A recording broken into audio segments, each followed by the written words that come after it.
आप महिला हो या पुरुष, जर्नल हो, ईडब्ल्यूएस हो, ओबीसी हो, एससी या एसटी, किसी भी कैटेगरी से हो, उत्तर प्रदेश पुलिस विभाग में अगर आप दरोगा के पद पर चयनित होना चाहते हैं तो आपके मन में भी बहुत सारे डाउट होंगे, क्योंकि आपको पता है कि इसमें एक शुरुआत फॉर्म भरने से लेकर के ज्वाइनिंग तक आप डायरेक्ट फॉर्म से ज्वाइनिंग पे नहीं पहुंचते हैं, बल्कि स्टेप बाय स्टेप आपको बढ़ना पड़ता है।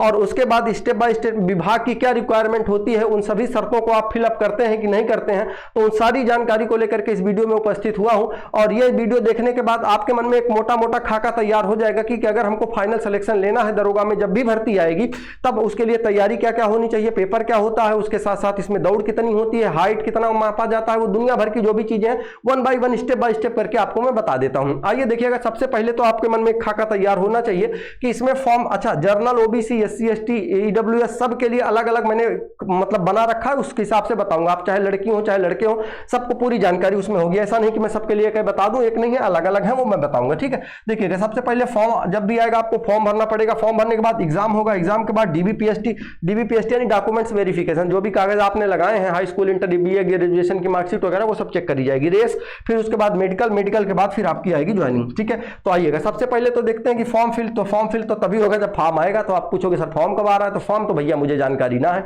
और मैं उन अन्य लोगों की तरह आपको ये बताऊंगा भी नहीं कि अभी आने वाले 2 महीने बाद फॉर्म आ जाएगा, असंभावना है, क्योंकि 2 महीने पहले भी लोग यही कह रहे थे कि 2 महीने बाद आ जाएगा। अब आज ये कह रहे हैं 2 महीने बाद आएगा, और वही लोग आप देखेंगे 2 महीने बाद फिर कहेंगे फॉर्म आ रहा है। तो आपको मैं ये वीडियो इसलिए बना रहा हूं कि आप अपने मन में पूरा का पूरा खाका तैयार कर लें, और उसके साथ साथ अगर आप भविष्य में, क्योंकि पता है कि कंपटीशन काफी ज्यादा है, तो अगर आप अभी से तैयारी करेंगे तो आपके मन में आप आने वाले जब भी फॉर्म आएगा तो आपको इसलिए भटकना नहीं पड़ेगा, कहां तैयारी करें क्या करें। ठीक है, वो चीजें आपको नहीं करनी पड़ेंगी। उसके लिए आप अपने आप को इतना मजबूत कर लीजिए कि जब भी फाइनल रिजल्ट आए तो आपका उसमें एक नाम जरूर होना चाहिए पीडीएफ में। ठीक है, आइए अब देखिएगा, आप सबसे पहले तो जब आप फॉर्म फिल करेंगे तो उसमें कुछ रिक्वायरमेंट होगी विभाग की, वो आपको पूरी करनी पड़ेगी। तो सबसे पहले आता है कि योग्यता, आप कितने पढ़े लिखे होने चाहिए। तो पढ़े लिखे आप ग्रेजुएशन पास होने चाहिए। ग्रेजुएशन के बाद का मतलब ये है, आप चाहे बीए हो, चाहे बीएससी हो, चाहे बीकॉम हो, या ऐसी कोई डिग्री जो ग्रेजुएशन की के बराबर की मान्यता देती है, वो ग्रेजुएशन होना चाहिए। और उसके साथ साथ आप चाहे इनमें से गर्ल्स बॉयज हो, चाहे गर्ल्स हो, चाहे लड़की हो, चाहे लड़का हो,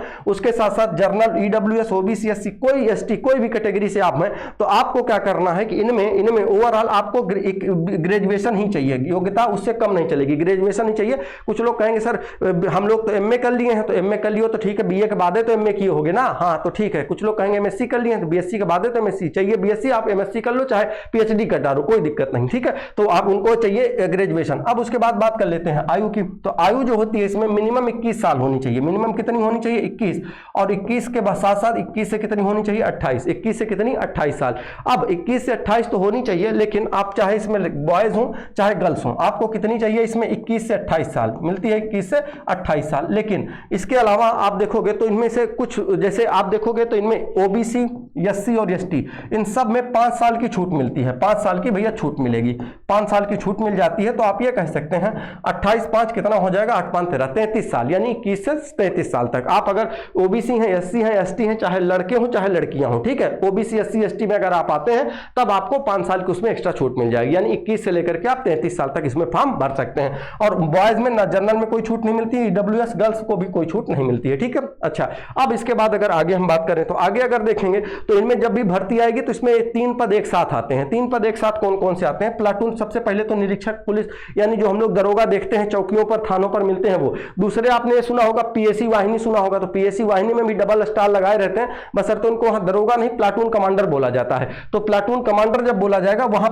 पर जो भर्ती आती है वो प्लाटून कमांडर के नाम से आती है। और जब भी वैकेंसी आएगी तो उसमें कुछ पद प्लाटून कमांडर के होंगे, कुछ लोग सिविल नागरिक पुलिस के होंगे, वो रहता है। और उसके अलावा तीसरा जो आपको दिख नहीं रहा होगा इसमें अग्निशमन द्वितीय अधिकारी, जो अग्नि विभाग है, आप देखते होंगे जब आग लगती है तो फिर ये फायर ब्रिगेड की गाड़ियां जाती हैं, उसमें भी दरोगा के पद पर लोग भर्ती होते हैं। तो वहां भी आपके यहाँ ये वहां से भी तीनों के लिए अलग अलग जो है वो बरसते क्या होता है कि सिविल पुलिस की संख्या ज्यादा होती है, प्लाटून कमांडर की संख्या, पदों की संख्या कम होती है, और अग्निशमक जो द्वितीय अधिकारी होती है उनकी संख्या और कम होती है। ठीक है, ये तीनों एक साथ ही आते हैं, आपको पोस्ट प्रेफरेंस भी भरना होता है, वो सब जब वैकेंसी आएगी तो मैं बताऊंगा। देखो, इसके बाद अगर बात करें अच्छा, यहाँ पे आप लोगों के मन में और होगा कि सर हाइट कितनी होनी चाहिए, क्या वो सब मैं बताऊंगा, आप परेशान मत होइए। ये भी बताऊंगा कि हाइट नापी कब जाएगी, ये आपने फॉर्म भर दिया, ठीक है। अच्छा, उसके बाद देखा जाए तो ऑनलाइन एग्जाम होगा आपका। अभी तक जितने भी एग्जाम हुए हैं इसके दरोगा के पिछले 2 एग्जाम अगर देखे जाए तो उनमें से आपको मैथ रीजनिंग और उसके बाद जीएस और हिंदी, ये 4 विषय आए थे और चारों विषय जो है 40-40 क्वेश्चन थे। कितने थे? 40 इसमें थे, 40 इसमें थे,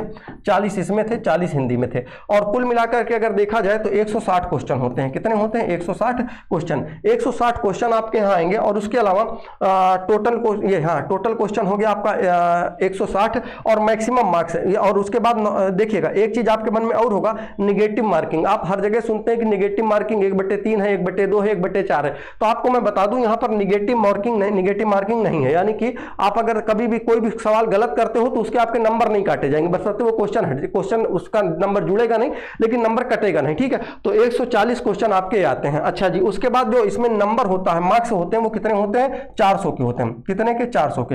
ये आप कह सकते हो, यानी इसका मतलब मैथ 100 क्वेश्चन अगर मैथ के आएंगे तो कितने नंबर के होते हैं? 40 नंबर के। रीजनिंग 100 क्वेश्चन आता है तो कितने नंबर का? 40 का। 40 का जीएस आता है तो 100 क्वेश्चन इसके 40 क्वेश्चन के कितने? 100 नंबर। 40 क्वेश्चन के कितने नंबर? हिंदी के भी 100। ये हो गया आपका पूरा का पूरा खाका। ये कह सकता हूं कि 160 क्वेश्चन आते हैं और 160 क्वेश्चन कितने का होता है? 400 नंबर का होता है, ठीक है। अच्छा, आपके मन में अभी आ रहा होगा कि सर आखिरकार प्रीवियस ईयर कितने नंबर पे सिलेक्शन हुआ था, वो भी सब मैं लिख रखा हूं, आगे स्टेप बाय स्टेप बताऊंगा आपको। देखो, अब इनमें से आप ये कह सकता हूं मैं कि 2.5 नंबर के एक क्वेश्चन होता है, 2.5 नंबर का एक क्वेश्चन होता है और हर जगह आपको, हाँ, उसमें क्या क्या पूछा जाता है, रीजनिंग, जीएस, हिंदी, उसकी चर्चा नहीं कर रहा हूं। वो जब भी आएगा, वैकेंसी आएगी, उसके बारे में जरूरत समझ में आएगी। आपको लगता है कि सर सिलेबस पे चर्चा कर दीजिएगा आप तो आप बता दीजिएगा, आने वाले समय में जब भी मुझे टाइम रहेगा तो मैं सब विस्तार से वीडियो बना दूंगा उसके लिए, ठीक है।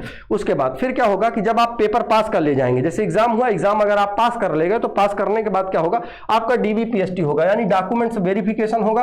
और डॉक्यूमेंट से जब भी वेरिफिकेशन होगा तो उसी समय आपका पीएसटी का मतलब फिजिकल स्टैंडर्ड टेस्ट, यानी फिजिकल स्टैंडर्ड टेस्ट का मतलब आपकी लंबाई मापी जाएगी और आपका वजन मापा जाएगा। देखिए, उसी दिन जब आपका डॉक्यूमेंट्स चेक होगा, जैसे हाई स्कूल इंटर की marksheet, OBC SC ST certificate, EWS certificate, graduation की मार्कशीट, आय जाति निवास, जो भी उनको मांगना होगा वो आपसे मंगा लेंगे। और वो जब चेक होगा तो बॉयज और गर्ल्स में आप समझ लीजिएगा। देखिए, बॉयज के लिए क्या क्या होता है, बॉयज के लिए 2 चीजें चेक होती हैं। पहली चीज तो लंबाई चेक होती है उसी दिन, लड़कों की लंबाई, और लड़कियों की भी उसी दिन लंबाई चेक होती है। तो लंबाई में आप समझिएगा, लंबाई में देखिएगा, आप लड़कियां हैं तो लड़कियों के लिए लंबाई कितनी होनी चाहिए? 152 होनी चाहिए। लड़कियों के लिए लंबाई कितनी होनी चाहिए? 152।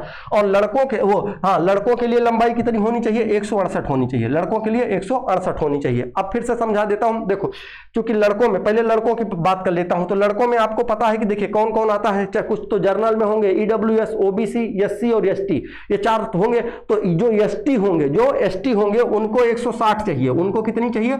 160 चाहिए। बाकी चाहे आप जर्नल हो, ईडब्ल्यूएस हो, ओबीसी हो, एससी हो या एसटी हो, आप सभी लोगों के लिए कितनी चाहिए? 168 चाहिए। यहां अगर लंबाई में छूट केवल और केवल एसटी को दिया जाता है, 160 सेंटीमीटर होनी चाहिए, ठीक। अच्छा, उसके बाद लड़कों का ही उसी दिन जब आप डॉक्यूमेंट्स वेरिफिकेशन कराने जाएंगे तो उसी दिन आपकी पहले लंबाई चेक होगी, उसके बाद आपका सीना मापा जाएगा। तो ये जो सीना लिखा गया है 179 सेंटीमीटर, 179 सेंटीमीटर, चाहे आप जर्नल हो, ओबीसी हो, ईडब्ल्यूएस हो, एससी हो या एससी हो, हाँ, एसटी को छोड़ करके जब जो सीना मापा जाएगा, दरअसल यहाँ पे 177 होना चाहिए था, 177 होना चाहिए था, यहाँ पे केवल 77 लिखा गया था, ठीक है। तो देखो, ओह नो, गड़बड़ कर दिया इन्होंने, 1 मिनट, ये 177 नहीं 79 होना चाहिए। कितना? 79 होना चाहिए। देखिए, 79 होना चाहिए। और उसके अलावा जो एसटी होंगे, एसटी का जो सीना होना चाहिए वो कितना होना चाहिए? 77। वो कितना सेंटीमीटर? 77 सेंटीमीटर होना चाहिए। और अगर वहीं बात करें गर्ल्स के लिए, तो लड़कियों की जो लंबाई होनी चाहिए वो 152 होनी चाहिए। जो एसटी कैटेगरी की होंगी उनकी 147 होनी चाहिए, उनकी 147 होनी चाहिए। और देखिए, लड़कियों का जब डीबीपीएसटी होता है तो उसी दिन 2 चीजें चेक होती हैं, एक तो आपकी लंबाई, दूसरी चीज आपका वजन चेक किया जाएगा, वजन। और वजन में ध्यान रखें कि आप 40 किलो से कम नहीं होनी चाहिए। 40 किलो से अगर आप कम है तो आप फेल कर दी जाएंगे, ध्यान रखेंगे। लड़कों के लिए उस दिन 2 चीजें चेक होती हैं, एक लंबाई चेक होती है, दूसरी सीना चेक होता है। लड़कियों के लिए उस दिन एक लंबाई चेक होती है और उसी दिन उनका वेट चेक किया जाता है। आपके मन में, आप लोगों के मन में और आ रहा होगा, लड़कों के मन में, लड़कियों के मन में, क्या सर लंबी कूद, ऊंची जंप, नीची जंप, है ना, ये सब दुनिया भर का तो ऐसा कुछ नहीं होता है। बस उसके बाद अगर आप इन चीजों में पास हैं, आपके डॉक्यूमेंट डॉक्यूमेंट्स सही हैं तो आप डीबीपीएसटी में पास माने जाएंगे। फिर से अगर कोई दिक्कत हो तो बता दीजिएगा। एसटी के लिए 147 सेंटीमीटर हाइट होनी चाहिए और वजन सबका 40 होना चाहिए, ऐसा नहीं कि एसटी के लिए इसमें छूट नहीं है, ठीक है। अच्छा, यहां आप देखोगे तो लड़कों के लिए 79 सेंटीमीटर और सीना, ठीक है, और एसटी लड़कों के लिए कोई किसी भी कैटेगरी का हो 79 और एसटी के लिए है तो 77। हाँ, इसमें साथ साथ 5 सेंटीमीटर का फुलाव आना चाहिए। जैसे आप जब आपके यहाँ पर वो होगा वो सेंटीमीटर लगाएंगे मीटर, तो आपको कहेंगे फुलाव, वैसे करके फुलाना पड़ता है। जब हम लोग गए थे तो उसमें अच्छा सीना में जल्दी कोई फेल नहीं करते हैं, पास हो जाते हैं लोग, है ना, सीना होने में कोई दिक्कत नहीं आती। हाँ, लड़कियों के लिए भैया जैसे खाने पीने में जो लोग कमजोर रहते, बहरहाल 2-4 दर्जन लोगों को पता चल जाता है कि हमारा डॉक्यूमेंट्स वेरिफिकेशन खा खा के और मोटी हो जाती है फिर तो, है ना, ठीक है। चलो आगे बढ़ें। देखो अब इसके बाद बात करते हैं रेस की। तो अगर रेस की बात करेंगे तो रेस में लड़के और लड़कियों की रेस होगी। अब लड़के में आप चाहे ओबीसी हो, जनरल हो, एससी हो, एसटी हो, किसी कैटेगरी से हो, आपको 4800 मीटर 4800 मीटर आपको दौड़ना होगा। कितने मिनट में? 28 मिनट में। 28, चाहे आप जिस कैटेगरी से हो, जनरल हो, ओबीसी हो, एससी हो, एसटी, कोई दिक्कत नहीं। गर्ल्स के लिए भैया है ये 2400 मीटर। 2400 मीटर का मतलब आप समझ रहे हैं, 2.5 किलोमीटर में 100 मीटर कम। ये 5 किलोमीटर में 200 मीटर कम। यहीं कहीं कहीं पर 4.8 किलोमीटर लिखा मिलता है। तो ये कितने मिनट में होगा? 16 मिनट में। ये कितने मिनट में आपको दौड़ना है? 16। अच्छा, जब भी डॉक्यूमेंट्स वेरिफिकेशन हो जाएगा उसी के जस्ट बाद का मतलब 2-3-4 दिन का भी समय देते हैं, कभी कभी महीने 2 महीने का समय दे देते हैं। उसी के बाद आपकी रेस करवाएंगे और जब रेस होगी तो केवल और केवल रेस होगी उस दिन। फिर आपकी लंबाई नहीं नापी जाएगी, फिर आपका सीना नहीं नापा जाएगा, फिर आपका वजन नहीं नापा जाएगा, नहीं। आपको फिर उसी दिन बुलाएंगे और आपका डॉक्यूमेंट्स चेक कर लेंगे थोड़ा बहुत, हाँ, जो एडमिट कार्ड वगैरह रहेगा, उसके बाद फिर आपको जो है दौड़ा देंगे, ठीक है। अच्छा, इसके बाद क्या होगा? चिप लगा के पैर में दौड़ जाती है, ठीक है, वो आएगा, बताऊंगा, सब धीरे धीरे हो जाएगा। फिर आपका होगा उसके बाद मेडिकल जब आएगा तो मेडिकल के बाद आप ये देखोगे कि जब मेडिकल में बहरहाल बहुत ज्यादा मेडिकल हार्ड नहीं होता है कि जैसे हमारे यहाँ एसएससी जीडी में जैसे आरपीएफ, सीआरपीएफ, सीआईएसएफ, इन सब बीएसएफ के लिए होता है, उतना कठिन नहीं होता। नेवी और इन सब के लिए जितना कठिन मेडिकल होता है उतना नहीं होता। लेकिन हाँ, मेडिकल अगर आप नॉर्मल है तो ठीक ठाक है मामला, कोई दिक्कत नहीं।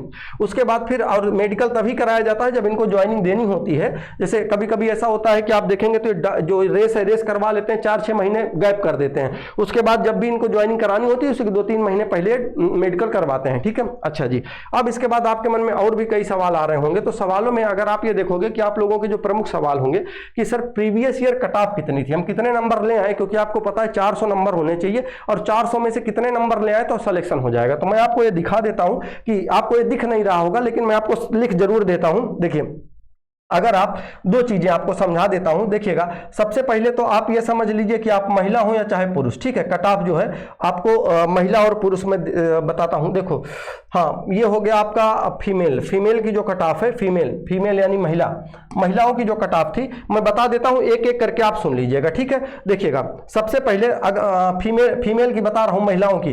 तो महिलाओं में जो भी जर्नल और ईडब्ल्यूएस थी उनका 296 नंबर पर सिलेक्शन हुआ था। ये दशमलव में है, दशमलव में नहीं बता रहा हूं। ओबीसी का 285 पे, महिलाओं का बता रहा हूं, ओबीसी 285, एससी जो थे 257, एससी 257, और उसके बाद एसटी का 223 नंबर पे सिलेक्शन हुआ था। मतलब 223 पे वो फाइनल सेलेक्ट हो गए थे, 223 नंबर पे फाइनल सिलेक्शन।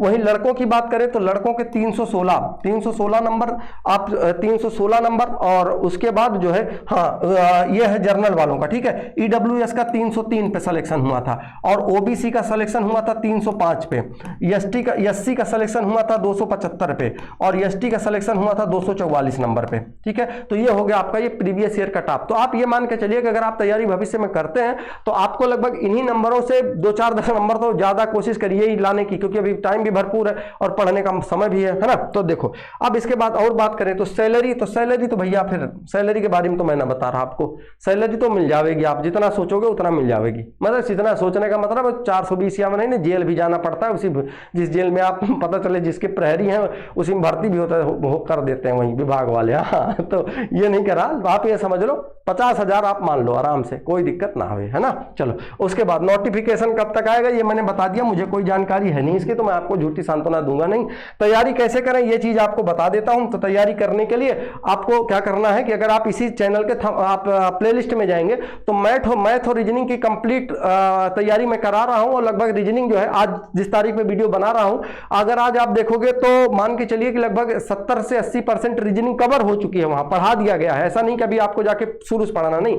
और उसमें 1 बाई 1 करके 1 2 3 4 5 लगभग 70 वीडियो के आसपास हो गए हैं, 70 नहीं 55-60 के आसपास हो गए हैं, और चैप्टर वाइज पढ़ाया गया है, A1 2 3 4 5 ऐसे करके पूरा का पूरा। और पहले ही वीडियो में आपको बता भी दिया गया है कि कब कौन सा चैप्टर किसके बाद पढ़ाया जाएगा। ऐसा नहीं कि मैं कभी भी आऊंगा कोई चैप्टर पढ़ाना शुरू कर दूंगा, नहीं, स्टेप बाय स्टेप पढ़ाया हूं। आप ये समझिए कि जैसे इसमें आपको स्टेप बाय स्टेप चीजें बताते हुए चले आए हैं, वैसे ही उसमें भी मैंने पढ़ाई है। अब इसके अलावा अगर आप, हाँ, अगर मैथ और रीजनिंग में आपको कोई डाउट है तो टेलीग्राम ग्रुप में एक डाउट ग्रुप भी बना हुआ है, वहां पर आपको कोई क्वेश्चन नहीं आ रहा, फोटो खींचिए, उसका क्वेश्चन आप भेज दीजिए, वहां आपको सोल्यूशन भी प्रोवाइड कराया जाता है। ठीक है, चलिए, इसके अलावा हमें नहीं लगता कि और तैयारी कैसे, बाकी 2 सब्जेक्ट तो मैं पढ़ा रहा हूं दोस्तों, 2 की जानकारी मैंने आपको दे दी। बाकी आप हिंदी और जीएस के लिए अगर आप पढ़ना चाहते हैं तो फिर भविष्य में आप अगर हमारी टीम में लोग जुड़ते हैं, क्योंकि जब भी लाऊंगा तो एक बेहतर कोशिश है कि बेहतर से बेहतर लोगों से ही द्वारा ही पढ़वाया जाए, ऐसा नहीं है कि किसी से भी पढ़वा दिया जाएगा। तो अगर होगा तो वो हम आपको बता देंगे। और हाँ, हमारी तरफ से आप इतनी जानकारी हमने आपको दी। एक जानकारी आप लोगों से चाहूंगा, वो ये जानकारी है कि चाहूंगा कि आप ये जो वीडियो देख रहे हैं वो किस जिले से देख रहे हैं, वो आप कमेंट करके बता दीजिएगा बस। आप चाहे यूपी से हो, बिहार से हो, केवल जिले का नाम आप कमेंट कर दीजिएगा कि आप कौन से जिले से देख रहे हैं बस। ठीक है, चलिए, ठीक है, फिर दोस्त मिलते हैं अगले वीडियो में। जैसे कोई जानकारी आती है तुरंत अपडेट कराऊंगा आपको। बहरहाल इसकी अभी जानकारी कोई आने वाली है नहीं है। ठीक है, आप तैयारी करना चाहते हो तो कर लीजिए, कोई दिक्कत की बात नहीं। जब भी आएगी तब आपको सूचना मिलती रहेगी चैनल पे। ठीक है, okay, thank you, all the best.